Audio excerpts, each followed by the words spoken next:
Welcome back to சமையல் சரித்திரம். இன்னைக்கு நம்ம பார்க்க போகிற டிஷ் சிக்கன் குழம்பு. சிக்கன் குழம்பு எப்படி பண்ணலாம் அப்படின்றத நம்ம இப்போ பார்க்கலாம். இப்போது இந்த சிக்கன் குழம்புக்கு 3/4 kg சிக்கன் எடுத்து நல்லா கழுவி இதை வச்சுருக்கோம். இப்போது இந்த சிக்கனில் 1 டீஸ்பூன் மஞ்சத்தூள் ஆட் பண்ணிக்கலாம். 1 கைப்பிடி ஜிஞ்சர் கார்லிக் பேஸ்ட் ஆட் பண்ணிக்கலாம். 1 வெங்காயம் இந்த மாதிரி அரைச்சி ஆட் பண்ணிக்கலாம். சின்ன வெங்காயம் கூட இருந்தால் நீங்கள் ஆட் பண்ணிக்கலாம். கொஞ்சம் சால்ட் ஆட் பண்ணிக்கலாம். நல்லா மிக்ஸ் பண்ணி விட்டுக்கோங்க. இந்த மாதிரி சிக்கனை மேரினேட் பண்ணி கொஞ்சம் நேரம் நம்ம ஊற வச்சுக்கலாம். நல்லா மிக்ஸ் பண்ணி விட்டாச்சு. 10 நிமிஷம் சிக்கன் ஊறினா போதும். சிக்கன் குழம்புக்கு தேவையான பொருட்கள்லாம் பார்த்துடலாம். 1 மீடியம் சைஸ் வெங்காயத்தை அரைஞ்சி வச்சிருக்கேன். 4 தக்காளி பழம் அரைஞ்சி வச்சிருக்கேன். 1/2 கப்பு தேங்காய், கொஞ்சம் பூண்டு எடுத்து தட்டி வச்சுக்கோங்க. பட்டை, கிராம்பு, சோம்பு தூள் எடுத்து வச்சிருக்கோம். கொஞ்சம் கருவேப்பிலை, கொஞ்சம் கொத்தமல்லி. சிக்கன் குழம்புக்கு நம்ம இந்த 2 மசாலாவை தான் ஆட் பண்ண போகிறோம். இந்த மசாலா நாங்கள் வீட்டிலையே அரைச்ச கலப்புத்தூள். இந்த கலப்புத்தூளை நாங்கள் எப்படி அரைச்சோம் அப்படின்றத ஒரு வீடியோவாகவே நாங்கள் போஸ்ட் பண்ணியிருக்கோம். அதோட லிங்க் இந்த வீடியோவோட டிஸ்கிரிப்ஷனில் இருக்குது. அதையும் நீங்கள் போய் செக் பண்ணி பார்த்துக்கோங்க.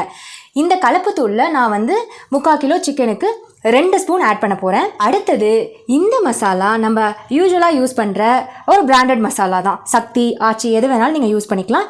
இதை இது ஒரு ஃப்ளேவருக்காக தான் நம்ம ஆட் பண்ணுறோம். ஸோ நான் இதை 1 ஸ்பூன் ஆட் பண்ண போகிறேன்.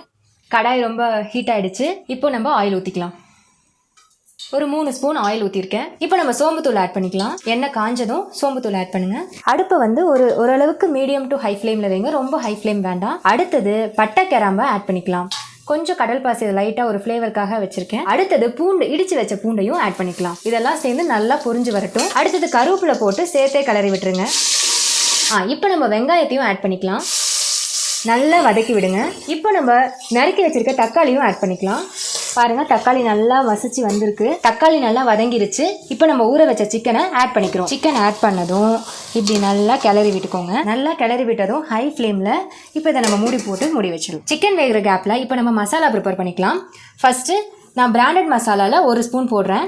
ஃப்ளேவருக்காக தான் இதை நம்ம ஆட் பண்ணுறோம். அடுத்தது நம்ம அரைச்சி வச்சுருக்க ஹோம்மேட் மசாலாவில் 2 ஸ்பூன் ஃபுல்லாக போடுறோம். காரத்திற்கு ஏற்ப நம்ம ஆட் பண்ணிக்கலாம். இதை கொஞ்சம் தண்ணி ஆட் பண்ணிக்கலாம். இப்போ இதை நம்ம நல்லா கரைச்சி விட்டுக்கலாம். கட்டி இல்லாமல் நல்லா கரைக்கிறதுக்காக தான் வாட்டர் ஆட் பண்ணுறோம். அதுக்கப்புறம் நம்ம குழம்புக்கு எவ்வளோ தண்ணி தேவையோ அதை நம்ம ஆட் பண்ணிக்கலாம். சிக்கனை நல்லா இப்படி கிளறி விடுங்க. ஒரு 2 நிமிஷம் கழிச்சு தான் இப்படி நம்ம கிளறி விடுறோம். சிக்கனை நம்ம ஊற வைக்கும் போது கொஞ்சம் சால்ட் ஆட் பண்ணியிருப்போம்.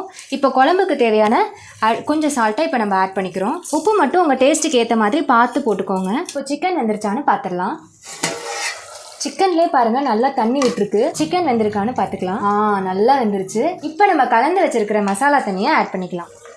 மசாலா தண்ணி ஆட் பண்ணியாச்சு. இப்போ இது நல்லா கொதிச்சு பச்சை வாசனை போகிற வரைக்கும் இதை நம்ம வேக விடுவோம். குழம்பு நல்லா கொதிச்சு வந்துருச்சு. ஒரே 1 டீஸ்பூன் லைட்டாக புளி தண்ணி ஆட் பண்ணுங்க. நம்மளோட குழம்பு ரொம்பவே டேஸ்ட்டாக வரும். மோஸ்ட்டாக இதை யாரும் ஆட் பண்ண மாட்டாங்க. இது ஆப்ஷனல் தான், வேணும்னா ஆட் பண்ணிக்கலாம். பட் ஆட் பண்ணி சாப்பிட்டு பாருங்க, ரொம்பவே சூப்பராக இருக்கும். 2 மினிட்ஸ் இது மறுபடியும் கொதிச்சு வரட்டும். நம்ம அடுத்து அரைச்சி வச்சிருக்க 1/2 கப்பு தேங்காவை இதில் ஆட் பண்ணிக்கலாம். வெறும் தேங்காய் மட்டும்தான் நான் அரைச்சி இதில் ஆட் பண்ணுறேன். இதை நல்லா நம்ம இப்போ கிளறிக்கலாம். இன்கேஸ் உங்களுக்கு குழம்பு பத்தாமல் இன்னும் கொஞ்சம் தேவைப்பட்டுச்சுன்னா நீங்கள் கொஞ்சம் வாட்டர் ஆட் பண்ணிக்கலாம். சால்ட்டும் இந்த ஸ்டேஜ்லேயே செக் பண்ணிக்கோங்க. பாருங்கள், தேங்காய் ஊற்றி அந்த பச்சை வாசனைலாம் போய் குழம்பு நல்லா கொதிச்சு வந்திருக்கு. இந்த ஸ்டேஜில் நம்ம இந்த கொத்தமல்லி தலையை ஆட் பண்ணிக்கலாம். கொத்தமல்லியை போட்டதும் அடுப்பு ஆஃப் பண்ணிடலாம். அவ்வளோதாங்க, சுவையான மணமான சிக்கன் குழம்பு ரெடி ஆகிடுச்சு. நீங்களும் கட்டாயம் வீட்டில் ட்ரை பண்ணி பார்த்துட்டு எப்படி இருந்தது அப்படின்றத கமெண்ட்டில் சொல்லுங்கள். தேங்க்யூ.